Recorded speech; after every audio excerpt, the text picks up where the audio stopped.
You know, everyone knows my favorite thing to do is talk about Manchester United, so let's do this again.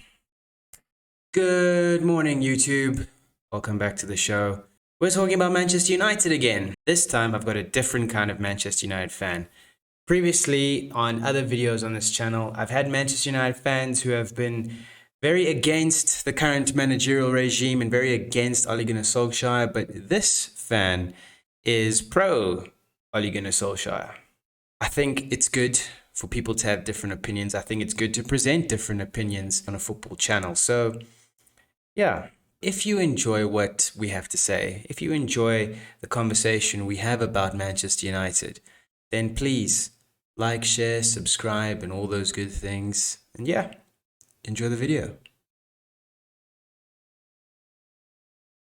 You know, you can talk about South African football for a long time because there's a lot that goes into it. But I have some other things that I want to just chat to you about, my friend. So, you know, we've spoken about a couple of things already, and I know you're a Manchester United fan, and I know it's, you know, very different change of gear here going from talking about South African football to Manchester United. But I know you're a United fan. I know you beat Spurs on the weekend, and which was tough because my wife is a Spurs fan, so didn't make a very happy home for me. But the week beforehand was a shocker. That was I didn't even predict that when it was 4-0 at halftime to Liverpool. I was like, this can't be right. This can't be true. And if you go back and watch some of the other videos I've done on this channel and on other channels, I predicted, as a Newcastle fan, I predicted Manchester United would win the league this year. And this was actually before Ronaldo signed. So Sure. give me your thoughts of United so far this season. It's a bit of a mixed bag, but I mean, as you as a fan, how are you feeling? Yeah. So I think that as a United fan, I'm quite realistic with the team and so forth and where we stand. So I think going into the Premier League, I think you have to say that the stronger teams looks like Chelsea, City, Liverpool. So those were the top three from the get-go. I think United, compared to last year, you have Ole Gunnar Solskjaer. You have him come in. He's still finding his feet. He's got players which are some experienced players, some players who are finding their identity, etc. We don't necessarily have the out and out goal scorers that we desire at critical stages. So, for instance, But you have Ronaldo. So that's a big move. That's a big move, and I think that's great for the club that he comes back in. He's already brought in so many goals for the club as well. So, but I think that one player, we shouldn't be reliant on only one player, to be honest. And also, to win a league, it needs to be a team performance from start to finish. So right now, yes, we had a great performance against Spurs. Did I expect that we would win against Spurs? I actually thought we would struggle against Spurs, to be honest. And also, where we're sitting at this moment in time is that we literally need to win every game for the next 3 months at least to have some shot. So it's going to be a very challenging period. Ronaldo is getting a bit older. Does he have the stamina to pull through? I don't know. But then also, who else is going to score goals? What I really like is Marcus Rashford is stepping up. I think he's scoring a hell of a lot as well. And Cavani I think scored on the weekend. Cavani still got it at his age as well. So to be honest, we have the players to compete. Did we start off well? No. Are we the best team in the league? I don't think so.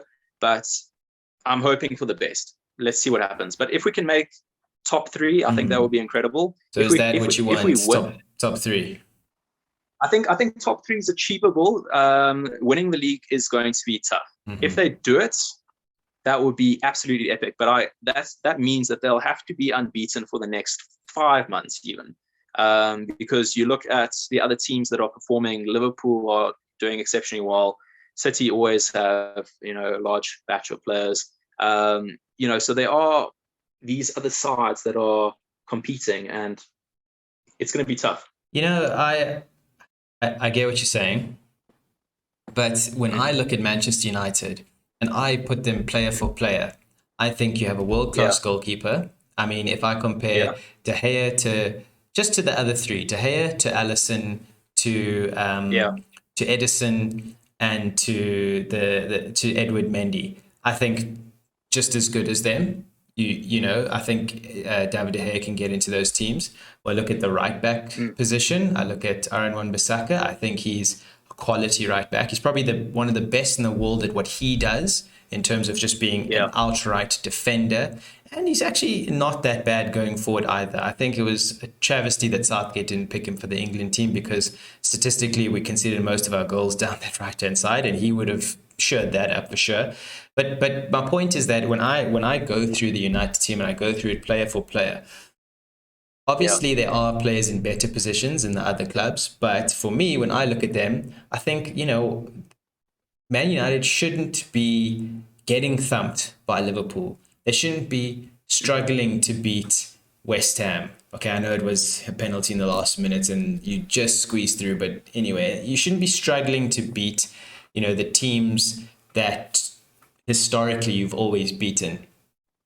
And okay, yes, great performance against Spurs, but still, it's like it's hot and cold. Next week, Manchester United could get turned over by another team.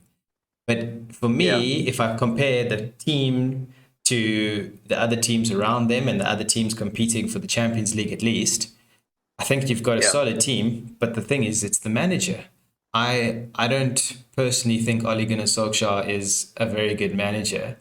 But I don't know what United fans think. Some United fans think he's great, and there's obviously all the history with him, etc. But I don't know. Other Man United fans want to see the back of him. So where do you stand?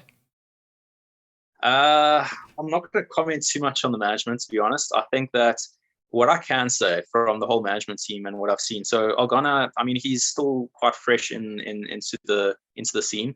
From what I've spoken to, other football supporters and the likes, we can't really say he's won much compared to other managers at other clubs. So for instance, if you look at we definitely can't say he's won much because he's won nothing. So that's the thing. So if you look at Pep, if you look at some of the other major coaches, I mean Jurgen, if you look at Jose Mourinho, so if you look at the main guys that big clubs focus on, they look at do they have titles? Do they have trophies? Do they have international titles and trophies?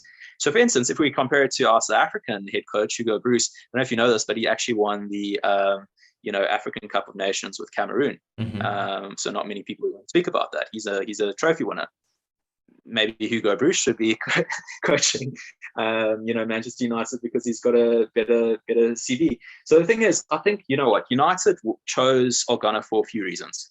When Ogana played, he was the kid that came off the bench and scored. Yep. He was the youngster. He was the baby-faced assassin. That's what he was. Yep. He scored so many goals that not many people even know how he scored that many goals. He was brilliant, okay? But, going from a coach to a manager is a completely different, thing.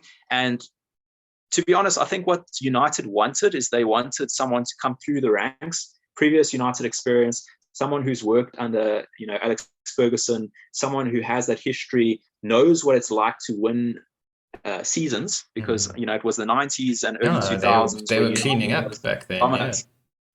No one touched United. No one touched Alex Ferguson. So they wanted to bring that back into, the fold. And I think that, unfortunately, it hasn't really lived up to expectations yet. But you know what? I don't blame him personally. I think he's still a manager who's learning, what his philosophies are. He's learning, about his players. He's still growing as a manager. But if you look at his coaching setup, I think that the guys are a bit old school, think about a bit negatively about football. And you're looking at all the guys that are surrounding him. So I think what Manchester United really need is they really need younger guys. They need analysts. They need guys to potentially support Ogana a lot more than what they're doing right now. So you can't take an old school mentality and apply it to new school football. That's not going to work. So I think that United are stuck in the way a bit. Yeah, there's definitely an element of we're trying to replicate the good old days, basically. They're trying to replicate the way things were. under Sir Alex and some of the coaches that were under him. But I think there is room for change there. I think having Michael Carrick in the back office there and in the staff there is good for the team. I think Nicky Butt is good for the team. I know these guys were coached under Sir Alex, so they might be molded in the old way. But I think, just given their age and just given their exposure to, other parts of football and working and, being coached in the St. George's Academy, they're exposed to the more modern techniques when it comes to football coaching. And hopefully, maybe to your point, you need more of those type of guys in the setup to take Man United out of the old way of thinking and into the new way of thinking. But just coming back to Ollie, do you think that the team respects him as the manager? Because, coaching is one thing. Having the coaching setup behind you, having the football knowledge, the tactical knowledge, that's one thing. But if you don't have the respect of the players, there's no hope for you. Yeah, 100%, 100%. I think nowadays it's tough as a manager or coach. I think nowadays there's just too much pressure. I think social media pressure.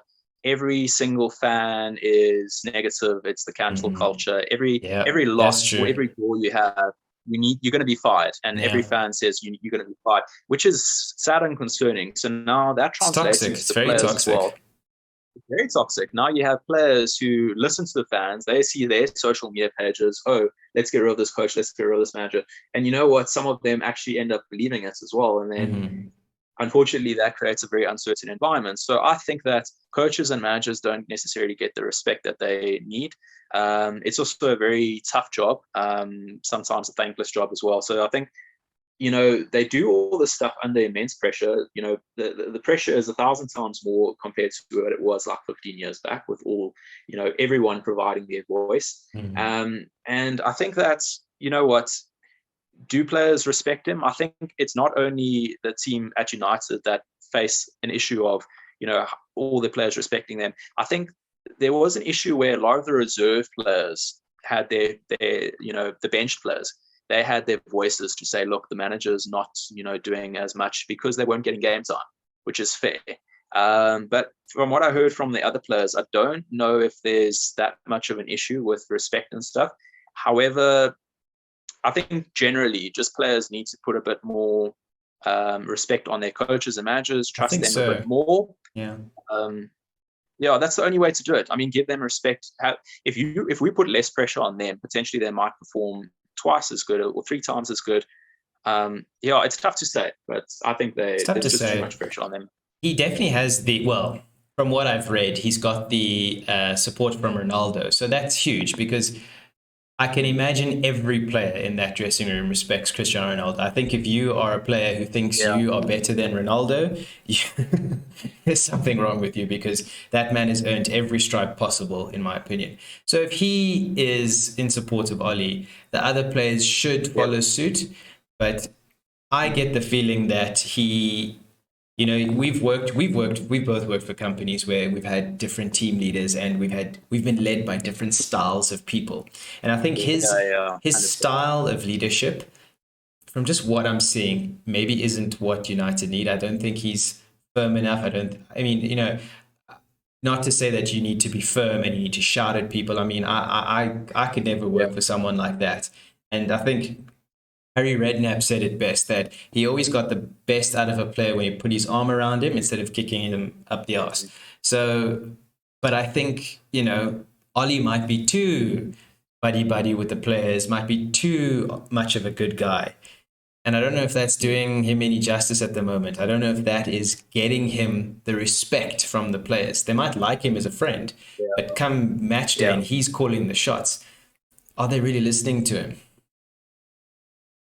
Yeah, it's tough to say. I don't know what's going on in the background, to be honest, and I don't really have enough information to judge, basically. But it's tough to say. I think the results in the pitch should prove themselves. So if he can't make top 3 this season, then it's not going to be good enough, and then we're going to have to look somewhere else. So that's just facts. I mean, you have to play to win or play for Champions League positions. If you can't make it, then so let the results speak for themselves.